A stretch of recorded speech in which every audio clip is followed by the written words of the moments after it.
Nirereklamo po niya yung kanyang mister na habang nag-aalaga daw po ng manok sa poultry ay may ibang inalagaan at tinira pa daw po yung kabit at hindi na daw po ito umuwi sa kanilang bahay. Tumira po saan po? Sa poultry, sa bahay? Saan po, ma'am? Doon po sa Manukan. Manukan Sa po farm. niya yun. Opo, nag-aalaga po kasi siya ng manok. Kaninong doon. Manukan po yun sa inyo? Doon po sa kanya, bali po nagre-rent siya doon. Ano ba itong mga manok na ito? Panabong po. Ayun, pausukan niya ang mga manok ng umaga, tanghali, hapon. Tapos uwi siya sa inyo. Kaya lang, ang na-discover ninyo ay meron palang ibang tinira doon. Opo, kasi po ang usapan namin yan, kasi alam ko na nga po na may anak siya doon. Ay, sandali lang, may anak. Opo. Tapos, Tapos po, sabi niya sa December po, accepted na meron po siyang anak. nakonfrontan niyo na siya nito. Opo. Nagkausap na kayo nito. Opo, pati yung babae. O, ba't di ninyo Kaso kinasuhan? pinupurso po niya na yung bata lang, yung bata lang. Tumagal-tagal po, yung kababata niya, kasama na yung matanda. Nagstay na ron. Kaso tagal na nagiging ano po yung bata way na para yung nanay pupunta rin doon. Ginawa nilang kasangkapan yung bata para pati yung nanay nandun din. Kayo po ba ay may mga anak? 2 po. Okay. Ilang taon na itong mga anak ninyo? Yung isa po namin, may asawa na po. May yung asawa isa na, nga may po apo na namatay. kayo? Opo. Ang kanyang kinakasama doon ay may asawa din? Opo. Pero ang pagkakaalam ko po, hiniwalayan na nung asawa nung malaman yung ganyan ang ginagawa ng babae. Pero sandali lang, hindi naman kayo hiwalay. Walang legal separation, Wala po. walang ganon, ano? Yung babae na anakan. Opo. Tapos ngayon, tinira pa doon sa farm. Opo. Okay, ang tawag dyan, concubinage. Opo. Kasong kriminal yan. Opo. O, ba't pa natin kakausapin ng asawa mo? Diretso na natin kasuhan. Pakulong na natin silang lahat. Kaya nga po, ako Pwera nga, ang mga pangsabong na manok. ako nga po, ma'am, nakikiusap ako sa kanya, kinakausap ko siya. Sabi ko sa kanya pa, total ganyan naman ang sistema. Kung pwede, wag mo lang dyan itira. Ilayo mo. Okay. Kasi wala na po ako dun sa sitwasyon na awatin siya kasi parang lubog na lubog siya. Ang nangyayari, inaaway na niya ako sa nangyayari. Kasalanan ko pa lahat.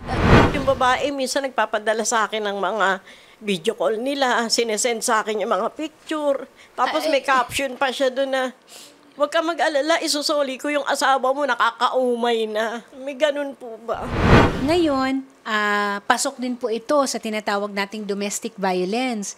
Ma'am, Kasi, hindi na ako makatulog, hindi ako makakain. yan na nga po, psychological, hindi naman kailangan nasaktan kayo ng physical. Mas grabe po yung ganito kaysa yung sinasaktan ka. Okay. Hindi na rin ako makagawa sa bahay, ma'am. Okay. Kasi iba pakiramdam ko, twice na ako munting masagasaan. Kasi Okay, wala pag kayo naglalakad sa- ako sa labas, wala ako eh. Wala kayo sa sarili ninyong Opo. pag-iisip, marami kayong iniintindi. Alam po ba ng anak rin ninyo ito? Hindi po eh. Ay, ngayon alam na niya dahil mapapanood na niya. Diba? Sinasabi ko naman sa asawa ko pa, hindi tayo kailangang mag-away.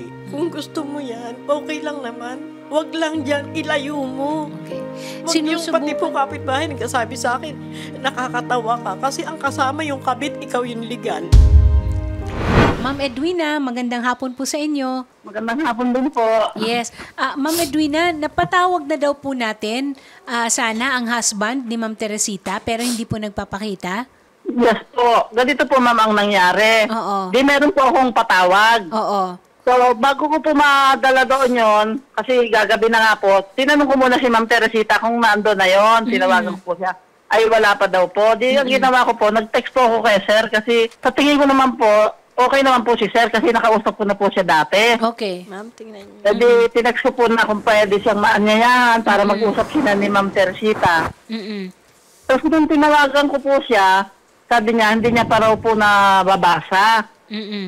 So, sinabi ko na po na imbis na ibigay ko yung patawag kasi nga po wala naman siya. Sabi ko, sir, baka naman po pwedeng maanyayahan kayo para Oo. po makapag-usap kayo ng asawa nyo. So verbal na ninyo sinabi. Opo, opo. Tinawagan ko na lang po siya kasi nga po nakausap ko na siya dati, ma'am, paano mang mabait. Tapos po, ang sagot niya po sa akin, may trabaho ako. Sabi ko, hindi naman po ngayon, bukas pa naman po. Ang sabi sa akin, nakikialam kasi kayo Kaya lumalala. Sabing ganon. Opo. Ang gagawin po namin is mag-coordinate pa rin kami sa barangay just to show na sinubukan naman ni Ma'am Teresita to exhaust all remedies. Pero ayaw talaga. Ayaw. Ayaw niya po. Talaga po sinabi niya na hindi daw po siya pupunta. Okay. Ma'am, ano bang gusto niyong gawin? Kasuhan? Ako nga, ma'am, kung hindi na po, ayoko na po sana sa ganong sitwasyon. Ang gusto ko lang po, alisin niya yung babae doon sa lugar na yun. Okay. Yun Ma'am, lang po, yung mag-iina. Kasi ginagawa na lang nilang dahilan yung bata para magkalapit sila. okay. Ma'am, ano naman po ang gusto ninyong sabihin tungkol dito sa sitwasyon na ito? Ganito kasi ang kwento sa akin ng pinsan ko. Nung time na December 25, galing sila dito sa May Dasma.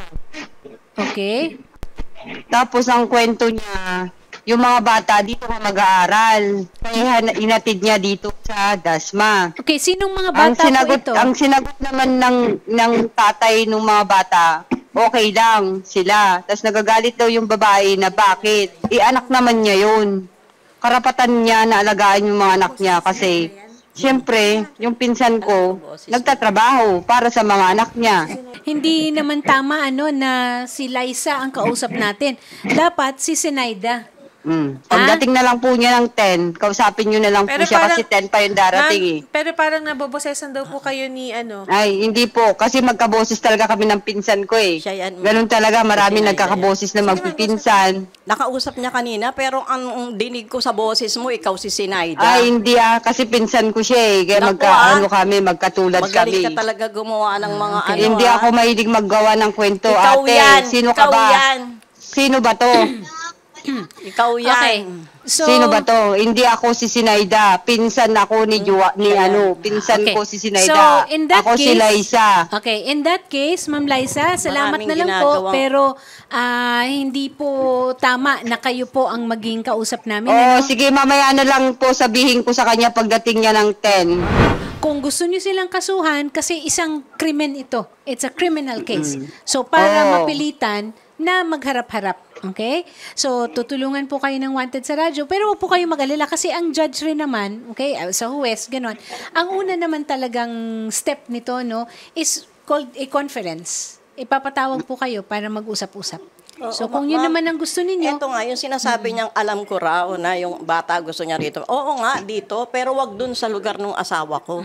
okay. Saan niya Ilayo ititira niya, yung mga hindi dito. Saan nga daw po Kunin niya niya, ititira alagaan yun? niya, wala po akong pakialam doon. Naano ko kasi yan dahil naikukwento ng pinsan ko, yung babae na yan, mukhang pera daw kasi tsahod lang ang binabantayan. Pag sumahod na, wala na, ayaw niya na magbigay ng suporta. Ba't ang dami Liza, mong alam, nangyari pinsan kasi- ka lang? Ang dami mong alam? Nakikialam ka sa buhay namin mag-asawa? At saka Liza, siya ang legal wife. Oo. So, kung, Alam kung namin sa legal pera, wife, paano naman yung dalawang anak niya ayaw magsuporta? Ay, sino ba may Kahit kasalanan? Ba't ka nagkaanak? nakapirma yan Di ba sa birth kalandian mo certificate yan? ng mga anak ng pinsan ko, kaya need din niyang Kalandian mo magsuporta. yan, Ano kaya yun? Wala magtiis naman siya ka. pinapaaral na anak yan daw eh, sabi ng hindi naman pinsan ako ko. tumatanggi kung sa sustento. Okay, bitbitin niya Oh, yung dalawang sustento, bata. magbibigay ka, Sustento 2,000 na. lang daw po. Diba? Tapos ganun lang, wow, saan makakarating daw yun? Liza, yung pinsan mo Marunong maghanap pumatol sa buhay may ng asawa. yung tao, Liza, hindi makinig sana ka! aasa eh. Siyempre, Liza! lumalaki na yung mga... Madaldal Umiinit masyado na yan. naman ang ulo ko. Yung pinsan mo pumatol sa may asawa. Oo, kasalanan period. niya yun, pero... Period. Ang desisyon ay nasa inyo. Patatawarin ninyo, pababayaan natin, ibigay na natin, pero kunin nyo kung ano ang dapat na para sa inyo. At saka ma'am, isa pa, hindi naman po kumikita ng malaking halaga yung asawa ko. There you Ang go. nakiklaim ko lang po is 7,000 kada sahod. Ikakaltas ko pa po yung ibibigay. Yung sa 7,000 po, binibigyan ko siya ng 1,500 pang budget niya. Ibabayad ko po ng ilaw, ng tubig. Yung iba pa pong kailangan. Ano po ba trabaho ni Emmanuel? Electrician po siya. Okay. Pero meron siyang mga manok na pangsabong. Opo. Kasi po minsan nakaka-extra siya pag may nagpapagawa sa kanya. Meron din po siyang extra income.